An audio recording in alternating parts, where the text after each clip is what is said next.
arena. Situation update, please. Getting visuals now, Captain.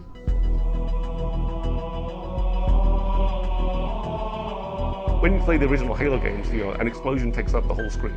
So I'm going to kill a fast-moving purple thing, and it will come at me and die. In Halo Wars, it's going to be a view from 40 feet up, so it's not going to be one explosion, it's going to be 20.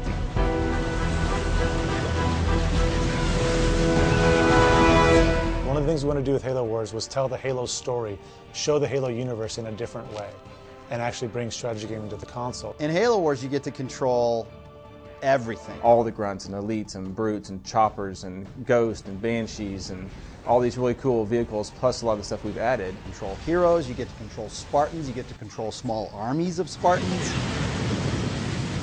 Everything is under your control in a real-time strategy. We wanted something that the fans could see the things that they know and love from a different perspective. Spartan jacking is one of the best things in the game. They jump on top of the enemy tanks and they beat the crap out of the tank, they rip off the hatch, they toss out the driver, they hop inside and then they take over that vehicle. And people are used to seeing that from a first-person shooter standpoint, where everything's very large. But we have all that same detail in Halo Wars. Some of the battles in the game are small, and some of the battles in the game are really big. What's cool about that, at least in the campaign, is that's based on how you play. If you spend more time going to fight the Covenant, you may be dealing with a larger force than if you would have gotten there quicker. And you get those choices, which is again the hallmark of a strategy game. How do I want to build my army out? And by the end, you've got 12 or 15 Scorpion tanks rolling across the landscape, or you could have 40 or 50 Marines. And it's really kind of your choice.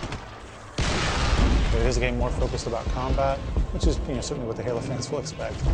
People want to blow stuff up, myself included.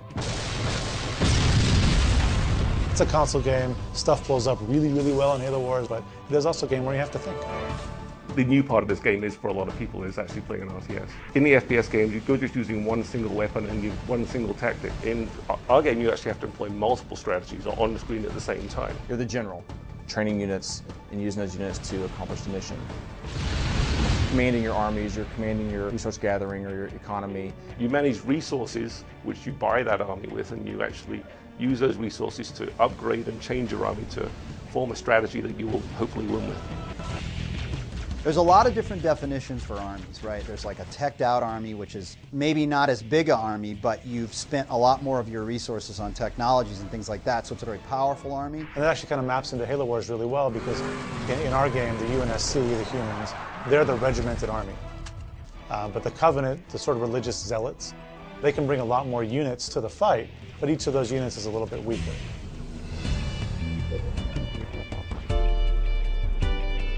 Halo Wars is a game about bases. It's a strategy game. I have to have a good base of operations, otherwise I can't field a very good army. You start with just one unit or a base, and by the end of the game, you've got an army of 240 infantry or 5 Scorpion tanks. Or choose to upgrade them and make your current Scorpions even better. It's a lot of fun to be able to do that.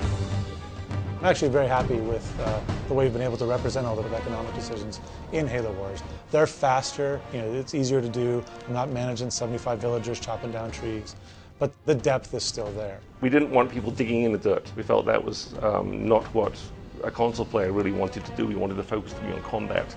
It's quick, it's easy to play, but it's very simple. I bounce back to my town, I get the supply pad upgrade, I'm back to the fight. It's just that long scale look at the actual war. It's not one v many, it's many v many. It's a fast-paced game. It's an adrenaline rush from the word go, but it has that strategy aspect to it that people haven't seen in the Halo universe before.